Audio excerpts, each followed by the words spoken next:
So hello ಮಕ್ಕಳೇ, ಈಗ ನೋಡಿ ರಿಲೇಷನ್ ಫಂಕ್ಷನ್ಸ್ನಲ್ಲಿ ಇದು ಇರ್ರ್ಯಾಷನಲ್ ಫಂಕ್ಷನ್ಸ್. ಇದಕ್ಕಿಂತ ಮುಂಚೆ ನಾನು identity, constant function, rational polynomial function ಮತ್ತು ರ್ಯಾಷನಲ್ ಫಂಕ್ಷನ್ಸ್ ಇಷ್ಟೆಲ್ಲ ಕವರ್ ಮಾಡಿದ್ದೀನಿ. ಇವಾಗ ಇರ್ರ್ಯಾಷನಲ್ ಫಂಕ್ಷನ್ಸ್ ಅಂತ ಹೇಳಿದರೆ ಯಾವಾಗಾದರೂ ಯಾವುದೇ ಈಕ್ವೇಷನ್ ಆಗಲಿ ಯಾವುದೇ ಫಂಕ್ಷನ್ ಆಗಲಿ ಅದರೊಳಗೆ ಹೀಗೆ ರೂಟ್ 2/3 ಎಕ್ಸ್ಪೋನೆಂಟ್ನಲ್ಲಿ ಅಂದರೆ 1/2, ಎಕ್ಸ್ಪೋನೆಂಟ್ನಲ್ಲಿ 1/2, ಎಕ್ಸ್ಪೋನೆಂಟ್ನಲ್ಲಿ 3/2 ಹೀಗೆ ಫ್ರ್ಯಾಕ್ಷನ್ಸ್ ಅಥವಾ ಡೆಸಿಮಲ್ಸಲ್ಲಿ ಕೊಟ್ಟರೆ, ಡೆಸಿಮಲ್ ಅಂತೇಳಿ 0.5 ಹೀಗೆ ಕೊಟ್ಟರೆಲ್ಲ ಆವಾಗ ಇದನ್ನು ಇರ್ರ್ಯಾಷನಲ್ ಅಂತಾರೆ.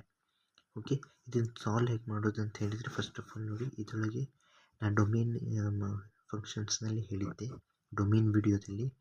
ಇವಾಗ ಎಕ್ಸ್ ಇರುತ್ತಲ್ಲ, ಇದರೊಳಗೆ ಇರೋದೆಲ್ಲ value x is greater than or equals to 0 ಇರಬೇಕು. ಯಾಕೆಂದರೆ ಇದನ್ನು ಡಿಸ್ಕ್ರಿಮಿನೆಂಟ್ ನೆಗೆಟಿವ್ ಆಗಿಬಿಡುತ್ತೆ. ಇಲ್ಲಾಂದರೆ ಕಡಿಮೆ ಇತ್ತಂದರೆ ಎಕ್ಸ್ ಇಸ್ ಲೆಸ್ ದೆನ್ 0 ಇತ್ತಂದರೆ ಆವಾಗ ಡಿಸ್ಕ್ರಿಮಿನೆಂಟ್ ಅಂದರೆ b² - 4ac ಇದು ನೆಗೆಟಿವ್ ಆಗಿಬಿಡುತ್ತೆ.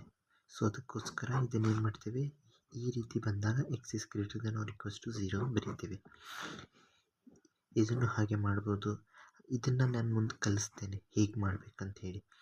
ನೀವು ಜಿ ಮೀನ್ಸ್ ಅಂತಲೇ ಜಿ ಅಡ್ವಾನ್ಸ್ ಆ ಲೆವೆಲ್ ಏನಾದರೂ ಪ್ರಿಪ್ರೇಷನ್ ಮಾಡ್ತಿದ್ದರೆ ಅದು ಆವಾಗ ನಿಮಗೆ ಸಾಲ್ವ್ ಮಾಡಲು ತುಂಬ ಈಸಿ ಆಗುತ್ತೆ.